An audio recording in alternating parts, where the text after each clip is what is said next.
Assalamualaikum warahmatullahi wabarakatuh. Saya di sini Diana Puspitasari akan menjelaskan mengenai bagaimana proses menggunakan software Snap dalam analisis deformasi insar. Nah, untuk analisis ini kita menggunakan dua data, yaitu ada data master dan data slave. Data master ini merupakan data utama yang digunakan dalam analisis deformasi insar yang didapatkan di link ASF Vertex. Nah, kemudian untuk data yang kedua itu merupakan data slave, yaitu data pendukung dari data si master ini. Nah, untuk tahapan dari analisis deformasi insar menggunakan Snap software ini ada beberapa tahapan, yaitu ada tahapan split, tahapan orbit, kemudian ada stack, ada ISD, kemudian ada interferogram, kemudian ada deburst, dinsar, multilocking, filtering, dan terrain correction. Untuk tahapan yang pertama yaitu saya akan menjelaskan tahapan dari split. Nah, untuk tahapan split ini kita drag data split untuk data master, dan ini merupakan data slave-nya kita drag ke dalam produk explore.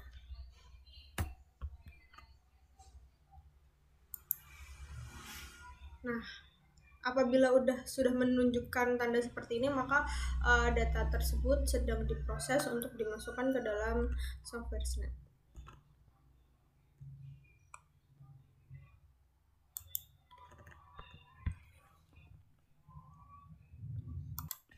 Nah, apabila dari tahapan tersebut sudah selesai, maka akan muncul file dari data split seperti pada yang ada di layar. Kemudian kita drag untuk data slave pada tanggal 24 Januari 2021. Kita drag, kemudian diproses di sini.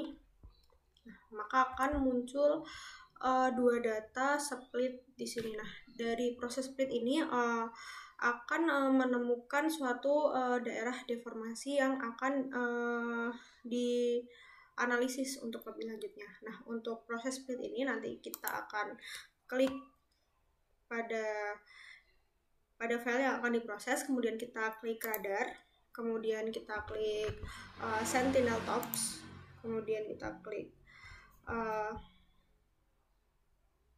top split, kemudian kita klik dua kali. Nah, kemudian pada IO parameters ini kita default, kemudian kita beralih ke PP. Untuk subswatch-nya kita pilih daerah yang akan kita gunakan. Nah, untuk daerah ini kita akan menggunakan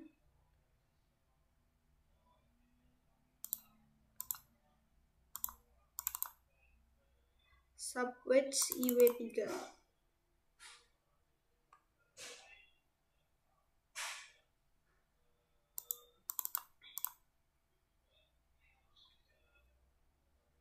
Kemudian kita run, kemudian kita close. Untuk data yang master kita lakukan hal yang sama, kemudian kita klik radar, sentinel tops, S1 top split, kita klik 2. Untuk IO parameters kita default, PP kita ganti dengan IW3.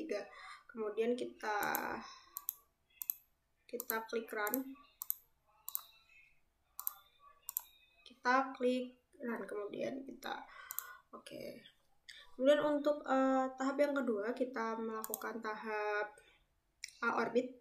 Untuk orbit kita masih sama, yaitu menggunakan data orbit pada tanggal 12 Januari 2021. Kita drag dan kita tunggu prosesnya.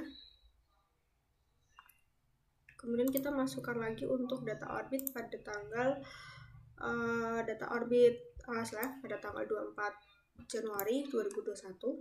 Kita drag.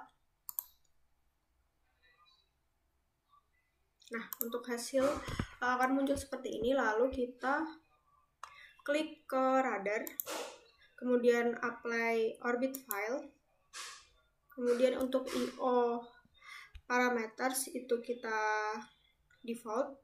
Untuk PP kita beralih ke orbit state vector, kita pilih yang sentinel race, kemudian kita klik run dan kita close. Kemudian untuk data slave pada orbit ini kita lakukan hal yang sama, kita klik apply orbit file. Untuk IO parameters kita default, PP parameter itu kita menggunakan sentinel race, kemudian kita run, kemudian oke. Untuk langkah yang ketiga, kita melakukan proses tag. Caranya sama, kita drag untuk filenya.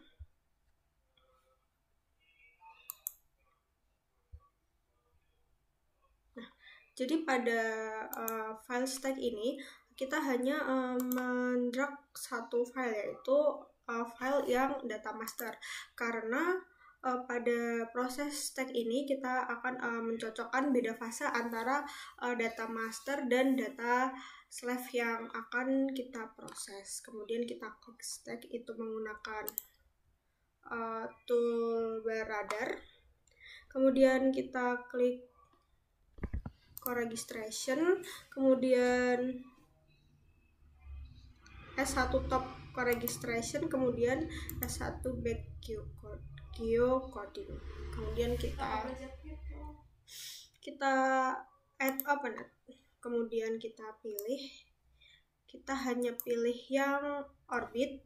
Untuk yang split dan orbit stack kita hapus.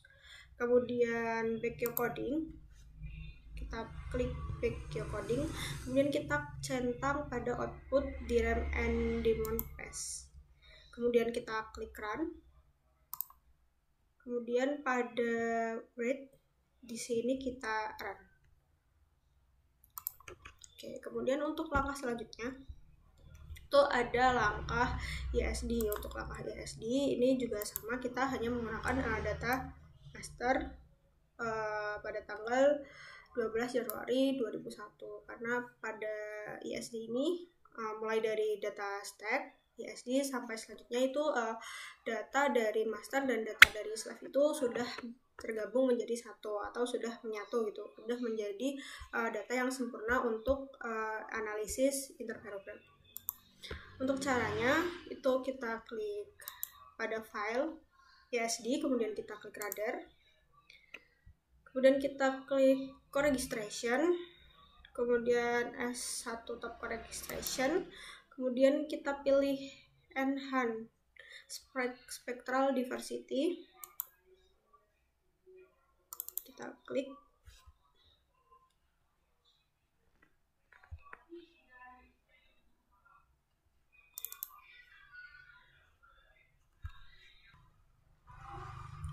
Nah, untuk parameters ini kita default. Untuk PPE ini registrasi window, untuk datanya sudah sesuai dengan ketentuan, kemudian kita klik run.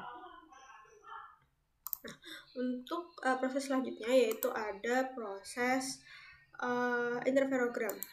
Nah, untuk data interferogram ini kita drag ke product explore. Nah, kemudian untuk memprosesnya kita klik radar, kemudian kita klik ke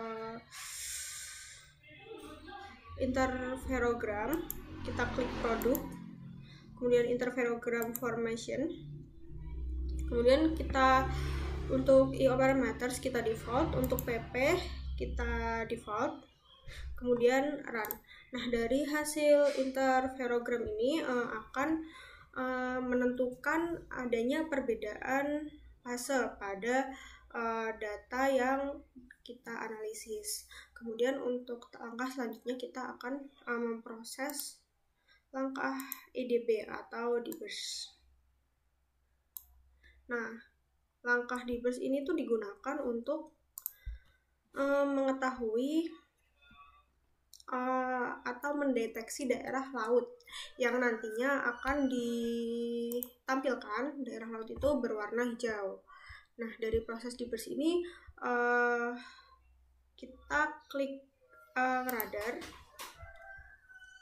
kemudian kita klik Sentinel 1 top, kemudian kita pilih S1 top Dibers. Kemudian untuk EO parameters kita default, untuk PP kita klik dan polarization kita pilih VV atau kita run.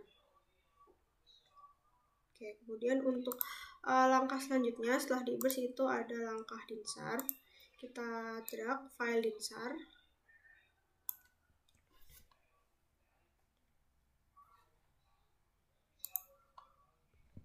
Oke, untuk langkah dinsar ini kita klik, kita pilih ke radar, kemudian interferogram kita pilih ke produk, kemudian kita pilih ke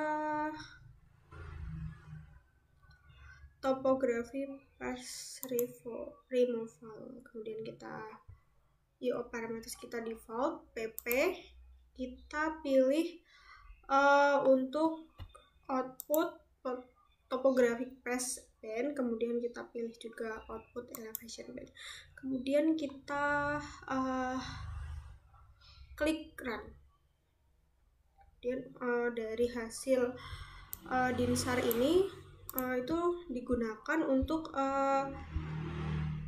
menajamkan dari hasil fase pada interferogram yang tadinya telah dilakukan pada proses Dibers. Nah, untuk langkah selanjutnya kita menggunakan multilocking, karena di sini kita akan melakukan tahap multilocking. Untuk filenya ini kita klik, kemudian kita klik radar, kemudian SAR utilities, kemudian kita klik ke multilocking, kita klik 2 kali, kemudian kita beralih ke PP. Untuk di sini ada coarse band, kita pilih yang E, Q, EF path, kemudian kita pilih yang path AG interferogram, kemudian kita run. Nah, dari hasil multilocking ini kita di sini akan menghilangkan gap antara subslave, sehingga akan menghilangkan noise yang ada di dalam data interferogram tersebut. Jadi data yang dihasilkan itu lebih dapat dibaca dan lebih dapat diproses nantinya dalam proses selanjutnya. Nah, proses yang selanjutnya itu adalah proses FLT atau filtering. Nah, dari hasil multilocking tadi di sini kita akan melakukan filtering untuk memfilter apa saja nih yang mengganggu dalam data interferogram tersebut. Nah, dalam filtering ini kita dapat memprosesnya dengan cara klik radar, interferogram, kemudian filtering, kemudian golden path filtering, kemudian kita klik 2 kali, kita untuk IO parameters kita default, kemudian PP. Kemudian untuk adaptif ini kita memiliki nilai 0,1. Untuk FFT size itu kita pilih 256. Kemudian untuk window size kita pilih 5. Untuk coherent ini kita pilih 0,2 dan kita run.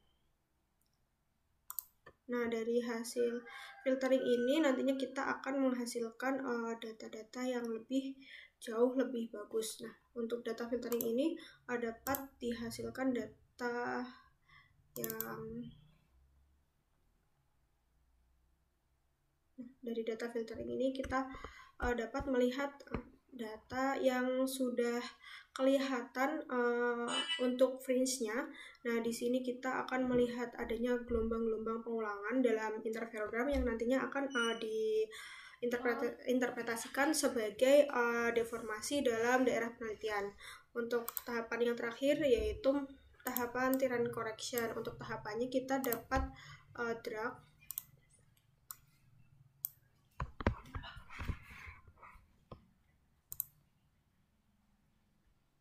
drag kemudian kita tunggu prosesnya.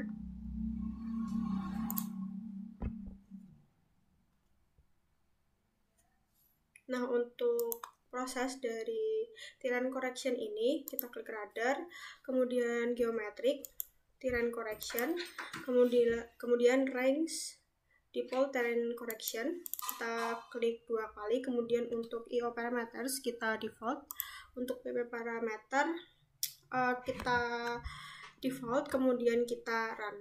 Nah, untuk hasil dari Tiran correction ini akan menghasilkan tampilan interferogram seperti ini.